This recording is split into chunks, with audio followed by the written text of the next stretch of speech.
I wanted to make a kind of ranty video today to talk about the representation problem in Overwatch, specifically in regard to LGBT relationships and representation in Overwatch.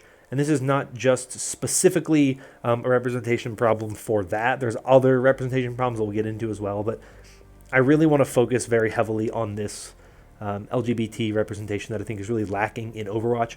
This is going to be a very ranty video. I can already just kind of tell you that just off the bat, so I might go on a little tangent, but I will try to stay focused on the main point of the video. But there are definitely some things I want to touch on and some things I really want to kind of talk about with this.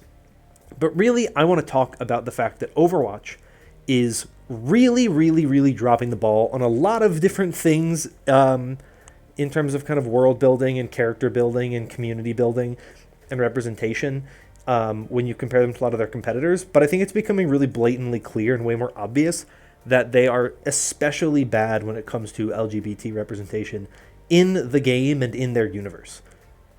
And I think really the driving force behind a lot of how this discussion has come about recently is you just take a look at what happened over the weekend with Valorant. If you don't follow Valorant, you may not have seen this, but over the weekend, Valorant posted a tweet, which is just some artwork of two of their agents kissing, Raze and Killjoy, two female agents, and obviously confirming that they are in a canonical relationship, that they tweeted about it on their main Twitter page, putting it out there and saying, yes, here you go. Yes, this is a canonical relationship. This is a real thing. They are a couple. There you go. And it's something that I think a lot of people are very happy about, and there's a lot of positive feedback for it, and I'm absolutely a supporter of it. I'm very happy with this decision. I don't really follow Valorant as much as I used to. I've seen a lot of stuff that they've kind of been building up to this for a little while, but I'm very kind of happy and proud of what Riot has done with those agents. And I know there's a lot of representation with LGBT characters in League of Legends as well. I know even less about League of Legends, so don't even ask me. But as far as I know, one of the newer agents, Cassante, is a gay character as well. So, you know, they've done a really good job at kind of pushing representation that really matters into their game and putting it in a way that is very good and kind of elevates the game and elevates the character and elevates the community as well in a very meaningful way. Another game that does a great job of this is Apex Legends. Some of you may have seen, I think it was like a month or two ago, who knows how long ago it was at this point in time, that the Apex Legends added a new legend, Catalyst, who is a transgender agent. There's also Bloodhound, I believe, is a non-binary agent as well, and the voice actress for Bloodhound, who is someone who I am a huge fan of, Allegra Clark, has always been kind of, basically fighting with people on Twitter in a way of saying, like, please, Bloodhound is non-binary. Stop referring to Bloodhound using gendered pronouns. Bloodhound is non-binary, and the Apex Legends dev team are always basically really throwing that out there as well. Bloodhound is non-binary. Use they, them when referring to Bloodhound. That is their pronunciation, or not their pronunciation, their pronouns, and that is how they are referred to. And I think that when you look at really what those two kind of games have done, I think Apex Legends in particular is incredible about it. They have really good representation in terms of their character roster. I saw a graphic that EVA tweeted out that I'll put up on the screen, but you can see like a bunch of different, kind of gender identities and sexualities represented in their character lineup. A much smaller lineup than that of Overwatch. I think it's about they have like 13 or 12 fewer legends than there are heroes in Overwatch, which really kind of shows you how poor Overwatch's representation really is. There are two characters in Overwatch that are canonically gay, and it is Tracer and Soldier 76. Now, Tracer is, I will say, the best representation that Overwatch has, and even Tracer is still pretty lackluster when it comes to representation. It does go beyond heroes as well, and I'll talk about that a little bit later. But just in terms of the roster of characters in Overwatch, I think that the Overwatch world really, really, really falls flat when it comes to LGBT representation in their game. They do, will give credit to the Overwatch team. I am a very big fan of how they represent other different types of things. Like, they do a very good job, in my opinion, of representing race and cultures for their characters. Especially in kind of those later heroes that they've added into the game. Lots of diversity in that cast. Sombra being from Mexico, Ana being from Egypt, Doomfist and Arisa both being from Africa, and Arisa is obviously an Omnic created by an African girl, so she is also from Africa, though an Omnic is a little different, but I don't know. You have obviously a couple characters from Europe with Moira, Brigitte, and Sigma, but they're all from different parts of Europe. You have Batiste, who's from Haiti. You have a black Canadian with Sojourn. You have another Japanese character with Kiriko. And then Ramatra, though he's technically not, I guess, he's another Omnic, but he is a voice actor who I believe is Indian. I could be wrong. I apologize if he is not. At least he's of Indian descent. Might be Southeast Asian of some other kind. I'm not exactly sure. So I apologize if I am wrong with that. But another kind of Asian representation. Same with Echo, with Echo's voice actress. There is some representation in that way with Overwatch. And of course you have Symmetra, who is on the autism spectrum. You have characters that have various different types of Symmetra had lost an arm, Cassidy lost an arm. But a lot of the time it feels like some of those decisions, especially stuff with like the loss of limbs, they always kind of feel more like design choices rather than actual parts of their character's identity. Like, Cassidy lost an arm and he never talks about it. We don't know how Cassidy lost his arm, right? Because I think when you have a game where you can just give your characters mechanical limbs, and then you kind of never really address these characters struggling, or address the fact that these characters have had to deal with some form of disability and some form of loss of limb, it kind of diminishes some of that. But that's a rant for another day. But generally speaking, with the way that Overwatch has done representation in the game, with LGBT characters specifically, it has been pretty poor. And it's not just the fact that there's only 2 gay characters in the game. That is a problem in and of itself. It's the fact that those characters have very limited in-game representation, and even in other media. Soldier 76 was revealed to be gay in the Ana Bastet short story back from 2018 or 2019. I think it's 2018. And we got one spray with him and Vincent, and that's about all we've ever gotten. We don't know anything else. That's really the extent of what Soldier 76 has gotten. Almost nothing, very, very little, not a lot to go off of. Tracer has more. There's more comic appearances for Emily, and Tracer's relationship has been depicted a lot more than literally any other relationship in Overwatch. It is the most depicted relationship because Tracer is the poster character for Overwatch. She is the mascot of Overwatch. So having Tracer as a gay character be your game's mascot is a really big deal. That is a really good thing. But I think they do a disservice to their 2 gay characters by really just not embracing their identities as much as they kind of should. And I think Overwatch in general has a weird relationship with their characters and their own relationships. No Overwatch hero is in a relationship with another hero. There's everyone thinks Mercy and Genji are a thing, though it's never been explicitly confirmed. We know, Torbjorn has a wife, but she's not a hero. Reaper has an ex-wife. She's not a hero. Soldier has an ex-boyfriend. He's not a hero. Ana has her husband/ex-husband, Sam. I don't really know what's going on with their relationship. He's not a hero in any capacity. All of the relationships that we have in Overwatch are familial. The Shimada brothers, Torbjorn and Brig, Pharah and Ana.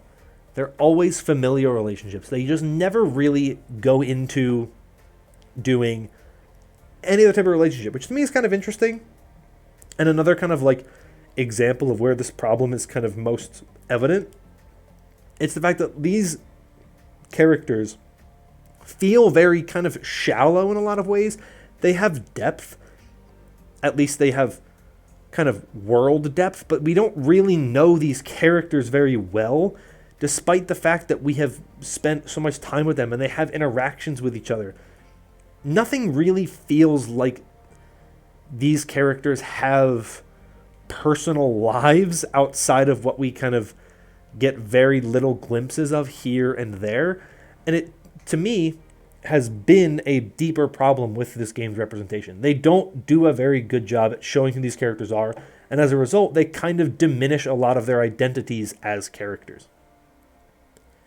And I think that's a huge problem with Overwatch, and I'm hoping with Overwatch 2 and with the story mode and with the hero missions and whatnot, this changes. I do hope it changes. I don't have a lot of faith that it will change, but I at least hope that there are some changes to how we see these characters once we actually get a story, and maybe even if the story itself doesn't explore it, in Overwatch 2, maybe having story content allows for more expansion of the other storytelling mediums like comics and books and short stories that will actually get us into exploring these characters more. Because I just think we don't really get to understand these characters in a really good way. And they especially do not represent their LGBT characters very well. They kind of hide a lot of the stuff about it. They don't really ever talk about it or state it. And, you know, the Apex Legends devs are a great example where they are very, very, very big on saying, this is who our characters are. These are who they are. And if you can't accept that, we don't need you to play our game, right? Overwatch 2 is free to play now, right? You want to bring people in? You want to let people have fun and play your game? Why do you care if they don't buy the game? They can't buy the game anymore anyway. So that's one of the things that I think is kind of just kind of a part of the problem, is that they just seemingly don't embrace their LGBT characters and have a very limited number of them to begin with. And they really don't even make them a part of the game. And they really have kind of diminished their role in this world. But it's also seen just with the way that this game, outside of just the characters, handles representation as well in the LGBT scene. You may remember, I think it was in 2020, maybe 2021, but I think it was 2020, the Overwatch dev team added a pride flag icon to the game. Just one pride flag icon. It was just the normal rainbow pride flag. That was it. And they have not added anything since. And they even said that they have no plans to add any other ones. Which is a further example of the dev team just not really doing much to embrace the LGBT community, which is such a huge part of Overwatch. There is a large number of LGBT fans of Overwatch who embraced Overwatch when it came out in 2016 because it was a game about a brighter future and a better world, and they don't embrace one of the aspects of our world that is most in need of that hope and inspiration and characters that they can look up to and a community where they can feel safe. And the Overwatch dev team seemingly doesn't do enough to push that. And like I said, I know that there are people in the Overwatch dev team who are pushing for this. And I think that the Overwatch dev team really are very fantastic people who are very welcoming and very loving and very open to the community and love the LGBT community.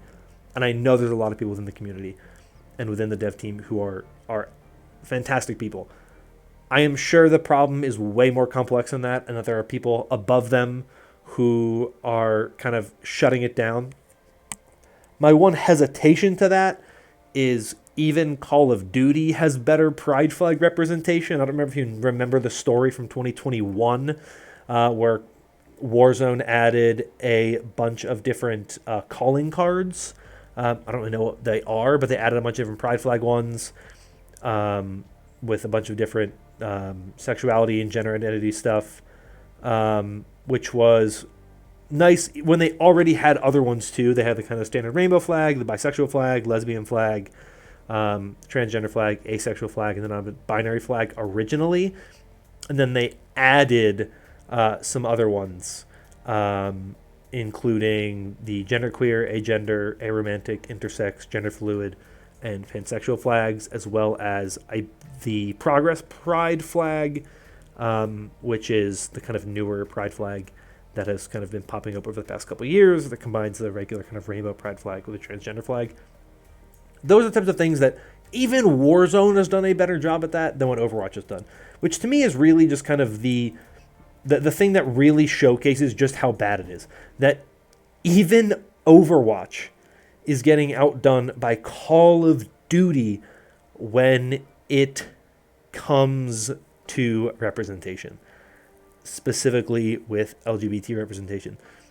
And I've seen so much more stuff with other games really coming out and kind of speaking out against fans who have been annoyed or angry about kind of representation in their games and basically saying, shut up. The Overwatch dev team doesn't really do that.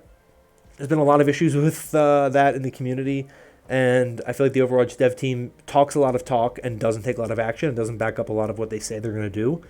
And I think it's one of the biggest issues I see with the Overwatch dev team. I don't know what it is. I don't know why it happens. I know they were trying to push for more good, positive things. You know, they added the voice chat kind of monitoring. They added a lot of different features that they hope will make the community better. But I don't really feel like they have done enough to really promote the kind of LGBT community. I love what the Overwatch League has done with Calling All Heroes. Like, that is a very good example of something that I am so happy the Overwatch League has done to really embrace the diversity of people and identities within the Overwatch League community and within the Overwatch community, and give them a stage where they can kind of showcase their skills and their abilities. And it's really great, and it's something that I'm really happy that they've done. Valorant has done that with Game Changers as well. It's something we're seeing in a lot of different ways in esports, where we're seeing a lot more representation kind of on the center stage and on the forefront. But we're really not seeing the Overwatch game itself embrace those groups who are in many ways marginalized in today's society. There's, in the United States, there's legislation that's getting passed around the country, and even on a national level, people are trying to stop members of the LGBT community from having basic rights, rights to marriage, essentially rights to existence. And it's really frustrating to see the Overwatch universe, which is pushing for a brighter future, not embrace those identities as much as games like Call of Duty and Apex Legends and Valorant have done so far. And to me, it's especially frustrating to see Call of Duty get all that representation and do a much better job. Not because it's Call of Duty, but because it's also Activision Blizzard. And if, Call of Duty's mantra isn't about making a better future, and Overwatch is, and they're not even doing as much as one of the games within their own, family of companies. And I think that's really the kicker is this game should be doing a lot more, and they're just not. And it's really frustrating to look at, and it's really frustrating to follow. And I wish that the Overwatch community just did more to ensure representation happens. I think it's really good that people are speaking up. I think it's great that people speak up to kind of criticize things from happening like this. And I'm really hoping that as we get forward in Overwatch, we see way more representation for the LGBT community and other, obviously, marginalized communities as well. It's not just the LGBT community, but I think it's been really clear when you see games like Valorant and Apex Legends and Call of Duty consistently do it better than Overwatch, that you just kind of see how bad the problem really is. And it's something that I think the Overwatch team hopefully will start doing a better job at in the future. And I think that they really have kind of made heroes with personality and not really any substance. And that, I think, has been one of the biggest reasons why we are seeing so little of this representation in a meaningful sense in Overwatch. But I would honestly love to hear from you and your opinions on this. If you have concerns about the way the community has, or the way the game has kind of depicted LGBT characters, let me know. I'm going to be really monitoring these comments, so if you say something stupid, see you later. I don't really have a tolerance for that, so be loving and be kind and be respectful, because if you're not, see you later. But yeah, that's it for me for today. Thank you all so much for watching. Love each other. Hope you're all staying safe and staying healthy. And until next time, bye bye.